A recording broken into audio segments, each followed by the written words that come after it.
Shalom sahabat yang terkasih di dalam Yesus Kristus. Jumpa lagi di channel YouTube Renungan Harian Kristen Protestan. Adapun tema kita pada hari ini adalah: apakah siap menerima mukjizat?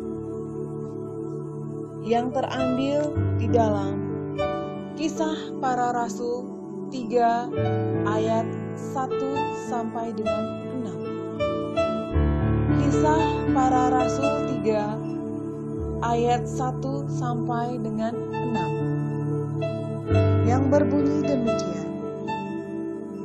Petrus menyembuhkan orang lumpuh.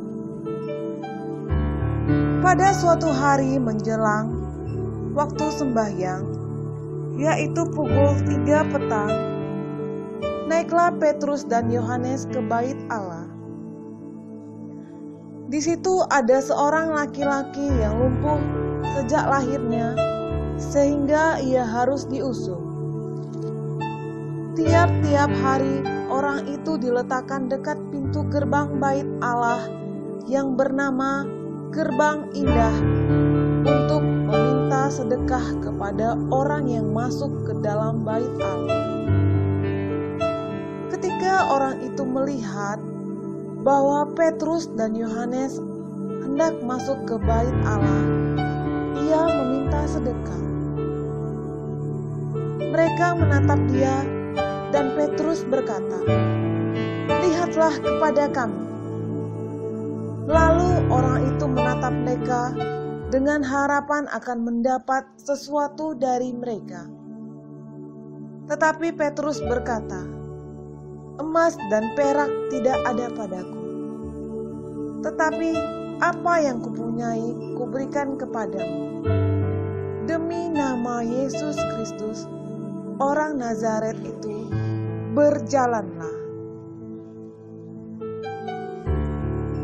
Banyak orang Kristen mengharapkan supaya mukjizat terjadi di dalam kehidupannya.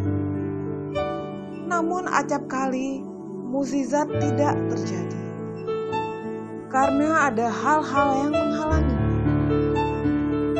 Salah satu penghalangnya adalah kebiasaan lama. Dalam Kisah Rasul 3 ayat 2 ditulis, tiap-tiap hari orang itu meletakkan dekat pintu gerbang bait Allah. Orang yang dimaksud dalam ayat itu adalah orang yang lumpuh sejak lahirnya. Sekalipun orang ini lumpuh, ternyata ia memiliki keluarga atau teman-teman yang baik. Karena setiap hari orang lumpuh ini digotong atau diusung oleh mereka. Memang tidak dituliskan kata keluarga atau teman di dalam ayat tersebut. Namun jika bukan mereka, siapa lagi yang akan membantu orang lumpuh ini?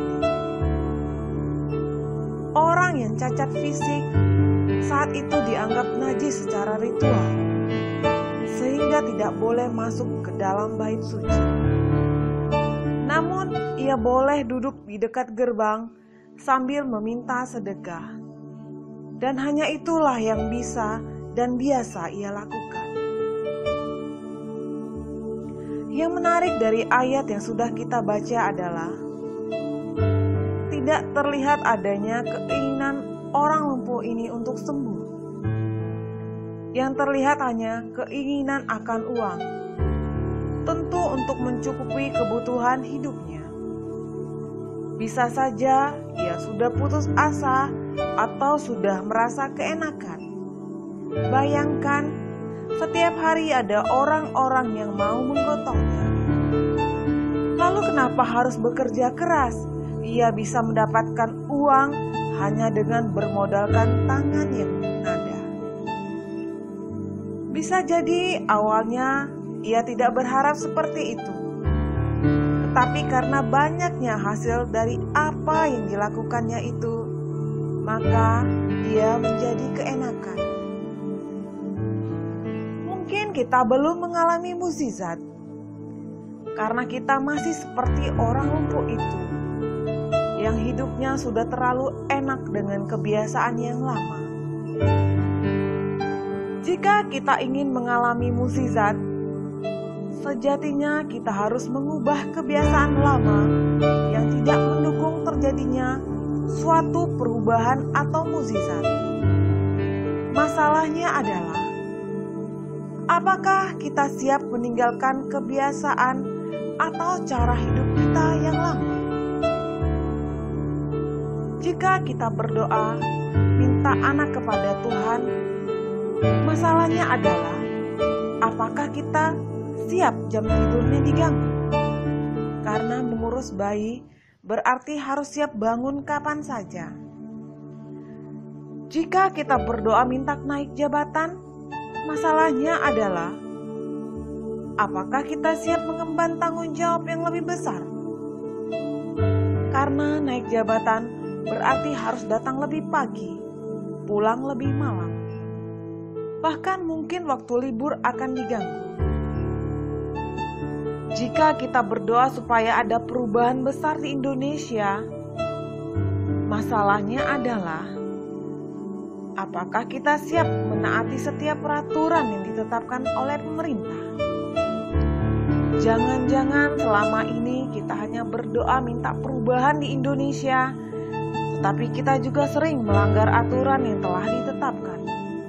Seperti halnya membuang sampah sembarangan, menyogok aparat, tidak mematuhi rambu-rambu lalu lintas, dan lain sebagainya. Ingatlah bahwa mukjizat juga butuh perubahan hidup. Kita harus memaksakan diri untuk mengubah kebiasaan yang lama, supaya kita mengalami mukjizat yang lebih besar. Demikianlah renungan kita pada hari ini. Kiranya Tuhan Yesus memberkati.